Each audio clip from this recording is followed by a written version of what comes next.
everyone, RogueGold here. Welcome back to the Division 2. Today, Year 8 Season 1's major seasonal event titled the Cherry Blossom event is live, and it runs for 3 weeks from today, April 21st through May 12th. And in this, we've got it all. World changes, new bosses to fight, new rewards to chase, cosmetics, farming opportunities for coveted items like the Lexington, the Quick Step, and more. So, this video is going to be your one-stop destination for everything in this event. How it works, how to earn all of the rewards, and everything in between. I'm going to do my best to keep it concise. There will be timestamps down below, though, for your convenience. But let's get straight to it. If you enjoyed this one, I would really appreciate you hitting that like button and subscribing if you've not already. A major shout out and thank you to our channel members as always. I could not do what I do without your support, so thank you so much for everything. But with all that down, let's dive in.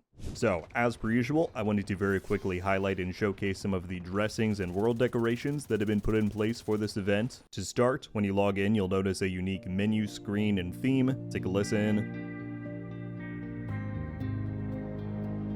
And then, we already took a look at the White House in the intro, but the other two DC settlements have been decorated as well. Here's a look at the theater, and then here is the campus.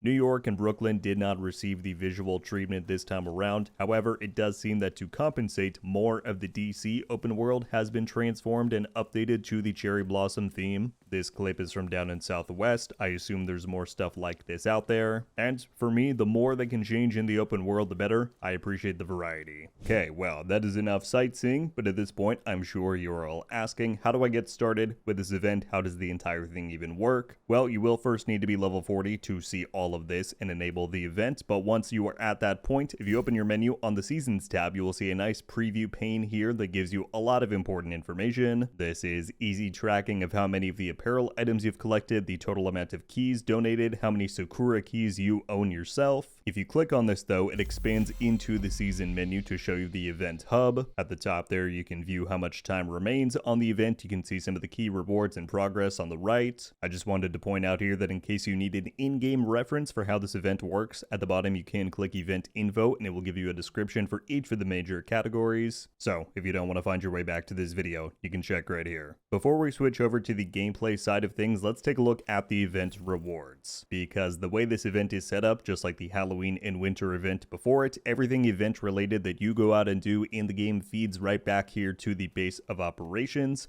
and the unlocks that you can get here. So at the Seasons vendor, right up here in the boo, you will find 3 different event caches that you can interact with and unlock. And as you earn keys, you can freely spend them on whichever of these 3 that you like in whatever order you may need or want. For the Cherry Blossom event specifically, there are 3 distinct ways that you can earn Sakura keys. We're going to cover the sources of those more in depth momentarily, but I just wanted to communicate this as early as possible in the video. So you have a chance to obtain Sakura keys by taking down the Kitsunibi squads, by defeating the Ronin, as well as interacting with the corrupted lanterns around the city. Again, we'll talk about it more in just a moment, but yes, it does seem as though the keys are quite a bit more limited this time around compared to the winter event, for example. So no, it's not just you seeing reduced key drop rates, but again, we'll discuss that momentarily. Once you do have a few keys though, this is the place where you come to spend them. And let's look at the apparel cache first. Now it's important to note that for this cache specifically, you do have the option to buy keys using premium credits if you choose.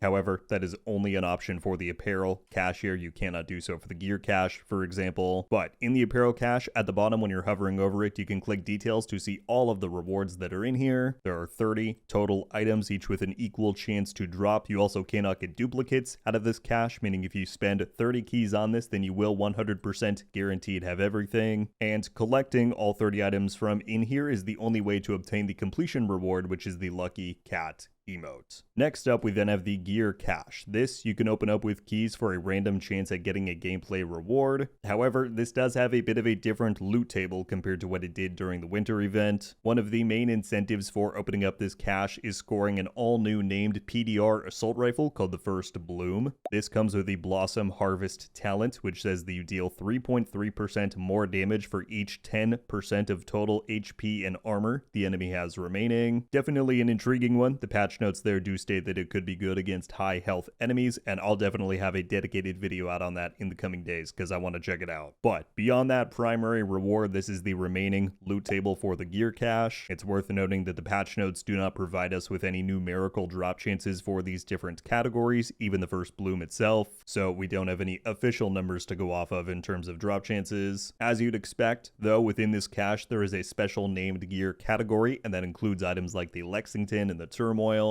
There's also the seasonal named gear pool, which is more or less what the Loot Goblin would historically drop, so that includes most importantly the Quick Step, among other items. Then you have a few general pool exotics within here. Notably, this does not include the exclusive exotics that the winter event had, like the Eagle Bear or the Regulus. So some easy exotic components is what I get out of that. However, one of the final hooks of this is that within the gear cache, you will see it says there is a rare chance to obtain prototype gear sets and prototype seasonal named items. So, that one's likely going to turn some heads. As far as we know, seasonal named items specifically refers to the list of items under that same name on this chart, meaning you have a chance to get a prototype Chill Out, a prototype Quick Step. But as far as we know, you cannot obtain a prototype Lexington from this cache. That, along with the others under the special named item list, are a separate type of item. But additionally, as stated, you do have a chance to get prototype gear sets from this as well. And I'm just waiting to see who's going to be the first person to get that God-rolled prototype striker piece out of here. Okay, so that is the gear cache. Finally, then, we have the community cache. Just like in the winter event, this cache allows the community to collectively donate as many keys as they would like to progress on a shared goal. And if that goal, or in this case these goals, are met, then everybody who contributed gets the listed rewards. An important change this time, though, is that progress is shared between all platforms, so everybody is going to see the same tally number of keys donated, regardless of if you're on console or PC. Here is a look at the reward tiers on this. So as a community, if we collectively donate 1 million keys, then everybody who did receives the Ronin outfit. If you donate 3 million keys, we get the Ronin gloves. And finally, at 5 million, we get the Ronin mask. In case you're wondering, this is a look at that Ronin outfit. It's the one in the middle there. As mentioned, as far as I'm aware, you just need to donate a minimum of 1 keys to this cache to be eligible to receive the reward if the goal is met. It has been clarified that if you jump into the game later on, once the milestones have already been passed or completed, you can retroactively donate to still be eligible for the reward. For those of you with extra time to grind, though, or maybe you're just feeling generous, you can score bonus rewards for donating more keys, because as you can see on screen right here, you unlock unique arm patches for donating 20, 40, 60, and 80 keys in total. Okay, well that's talking about the rewards, but let's now talk about the event's central gameplay loop, bosses, and farming. Again, this is a pretty similar setup to what we saw back in the winter event, but there have been some notable changes. So, as you travel around DC's open world, there is a chance to have Kitsunibi squad spawn in. These guys travel in packs of 5. The main twist this time around is that you will see above their heads, some of them have this orange icon. And that is in reference to a health link, which means that as you damage an enemy with that icon above them, it also damages any other enemies within the squad who are also part of the health link.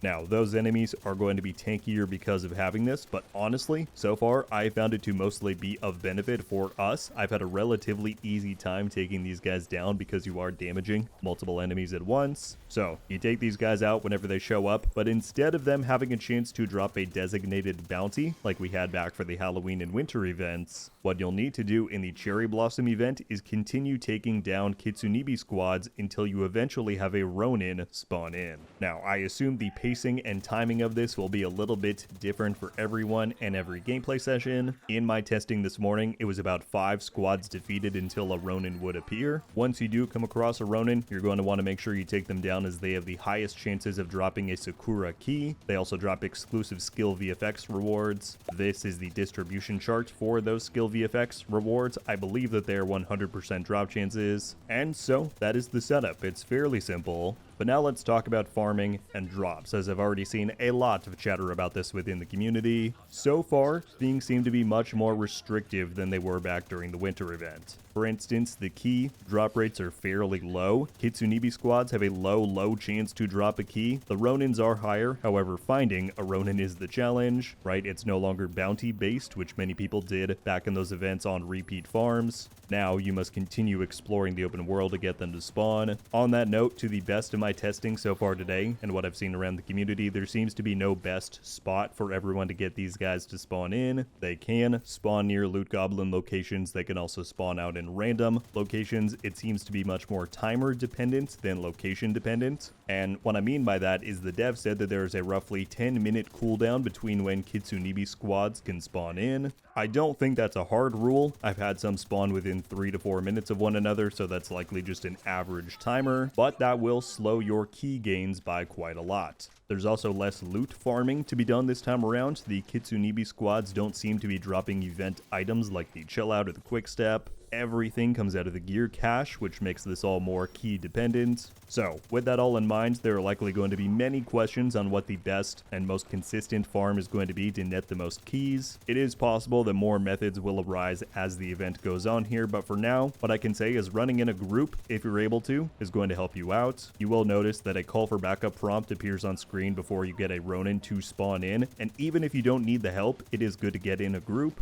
because, as cited in the patch notes, if you're within a group, you get a guaranteed 2 Ronins to spawn in instead of just 1, and so in turn that means higher chances at more keys and more rewards. The other potential strategy here, which I've not tested myself, but Kitsunibi squads are timer dependent, right? And so many have theorized that that may only be per character. If you have 4 characters, in theory, you can spawn them on one, then swap characters, spawn them there, cycle back through all 4 of those, and then eventually switch back to your main. I want to be very clear that I've not tested that myself yet. I only have my one main character that I run with. There's also no data yet on if doing that could potentially hinder Ronin spawn rates, but if you're looking for potential ways to speed this up, that is something that is worth investigating at the very least. But that should be mostly everything you need to know on event gameplay. Alright, next up, just like with the winter event, the world changes that have been made are not just cosmetic. Scattered across DC, you will find 40 hidden corrupted lanterns, and if you find and interact with each of these, they net you rewards and push your progress on a new commendation to find all 40.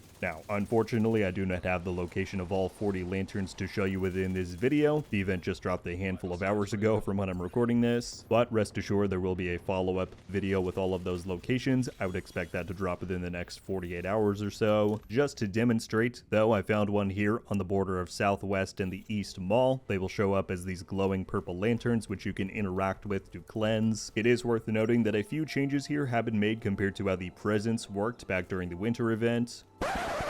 Hey all, this is Editing Rogue jumping in. I'm hopping off of like 3.5 hours of streaming the new event today, so apologies if my voice is a little bit hoarser. In the video, I was about to go on about how these lanterns can award you with event keys alongside the other bosses and enemies to fight. However, the team has since clarified that the patch notes which originally led on to that idea were not quite correct. They said, "We've seen some confusion around Cherry Blossom event decorations and event keys. To clarify, interacting with decorations does not directly grant keys. Decorations can trigger Kitsunibi ambushes, which mean more chances to earn keys by defeating them. The event patch notes will be updated to reflect this." So, yeah, the lanterns exist to primarily push your commendation progress, but all key farming defaults back to the Kitsunibi and the Ronin.